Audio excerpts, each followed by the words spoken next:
Little Singham और माशा जंगल में अकेले घूम रहे होते हैं तो अचानक लिटिल सिंघम की तबीयत ख़राब हो जाती है।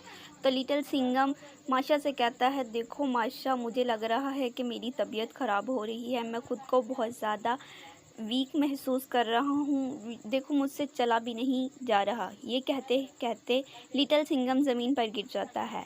तो माशा ये देखकर बहुत ज़्यादा परेशान हो जाती है और कहती है कि अब मैं क्या करूं लिटिल सिंघम, मैं तुम्हारी मदद कैसे करूं।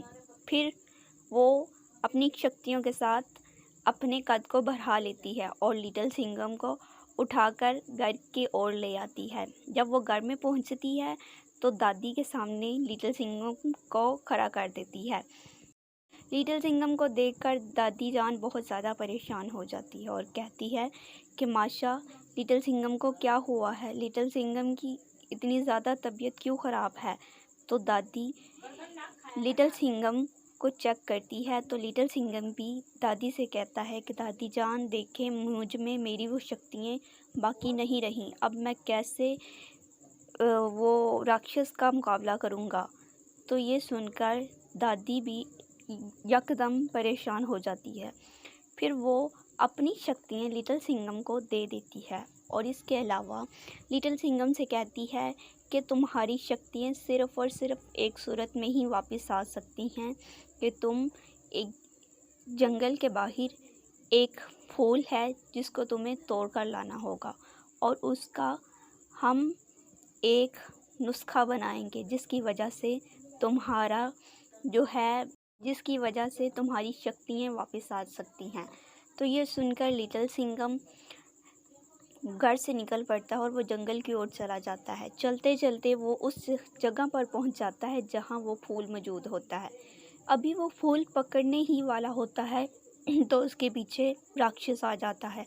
राक्षस लिटिल सिंघम को देखकर बहुत ज़्यादा मुस्कुराना शुरू कर देता है और कहता है, तुम्हारा क्या ख्याल है कि मैं तुम्हारे बारे में नहीं जानता कि तुम्हारी शक्तियों का ख़ात्मा हो चुका है।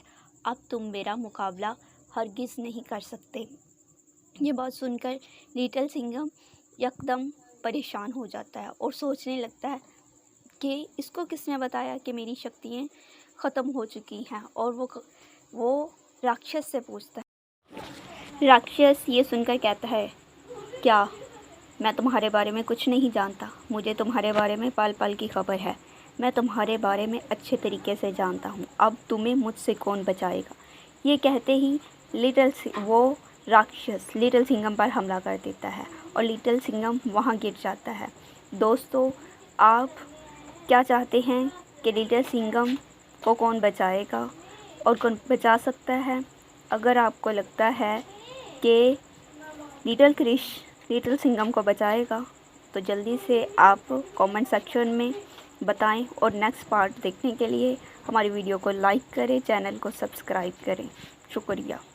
आज लिटिल सिंघम को ढूंढते ढूंढते घर की तरफ आ रहा होता है। तो जब घर में दाखिल होता है तो दादी जान से पूछता है कि दादी जान, लिटिल सिंघम कहाँ है, अब मुझे लिटिल सिंघम से मिला दे। तो दादी जान लिटिल क्रिश को कहती है कि बेटा, लिटिल सिंघम की तबीयत कुछ ठीक नहीं।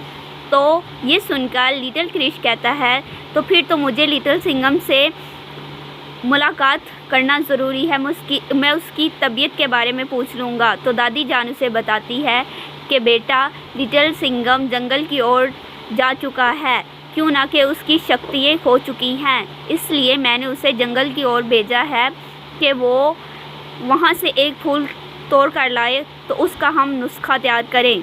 तो ये सुनकर लिटिल क्रिश परेशान हो जाता है और कहता है कि दादी जान, अगर लिटिल सिंघम की शक्तियाँ खो चुकी हैं तो राक्षस लिटिल सिंघम को यकीनन नुकसान पहुंचाने की पूरी कोशिश करेगा। तो ये सुनकर दादी जान भी बहुत ज़्यादा परेशान हो जाती है और लिटिल क्रिश से कहती है कि अब हमें क्या करना चाहिए।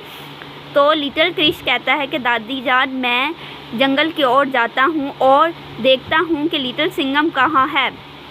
ये कहकर लिटिल क्रिश वहाँ से चला जाता है और चलते चलते वो उस जगह पर पहुँच जाता है जहाँ लिटिल सिंघम और राक्षस होता है। तो लिटिल क्रिश के पहुँचने से पहले ही राक्षस लिटिल सिंघम पर हमला कर चुका होता है। तो लिटिल सिंघम वहाँ बेहोश पड़ा होता है और ये सब कुछ लिटिल क्रिश पीछे से देख रहा होता है। वो ये देखकर बहुत ज़्यादा परेशान हो जाता है कि लिटिल सिंघम ज़मीन पर नीचे पड़ा हुआ है, तो वह जल्दी से राक्षस पर हमला कर देता है और उसे एक पिंजरे में कैद कर देता है। फिर वो राक्षस से कहता है, क्या राक्षस, तूने क्या समझा हुआ था कि लिटिल क्रिश लिटिल सिंघम की मदद के लिए नहीं आएगा? देखो मैं आ चुका हूँ और अब मैं तुम्हारी तमाम शक्तियों पर कब्ज़ा कर लूँगा और वो तमाम शक्तियाँ जो तुमने लिटिल सिंघम से ली थी उसे वापस कर दो। इसके बाद राक्षस पिंजरे में कैद होता है और वो उस पिंजरे से आज़ादी हासिल करने के लिए लिटिल सिंघम की तमाम शक्तियाँ उसे वापस कर देता है। तो लिटिल सिंघम फिर से अपनी असल हालत में खड़ा हो जाता है। तो अब राक्षस उनसे कहता है कि मुझे यहाँ से जाने दो। लिटिल सिंघम उससे कहता है कि ये तुम्हारे किए की सज़ा है और तुम अब यहीं सारी ज़िंदगी इसी पिंजरे में कैद रहोगे, तुम्हें यहाँ से कोई भी आज़ाद नहीं करेगा। इसके बाद लिटिल सिंघम लिटिल क्रिश का बहुत ज़्यादा शुक्रिया अदा करता है और कहता है कि देख लो, तुमने मेरी जान बचाई सिर्फ़ और सिर्फ दोस्ती की खातिर। दोस्तों, आपको ये वीडियो कैसी लगी? इस वीडियो को लाइक करें, शेयर करें और हमारे चैनल को सब्सक्राइब करें।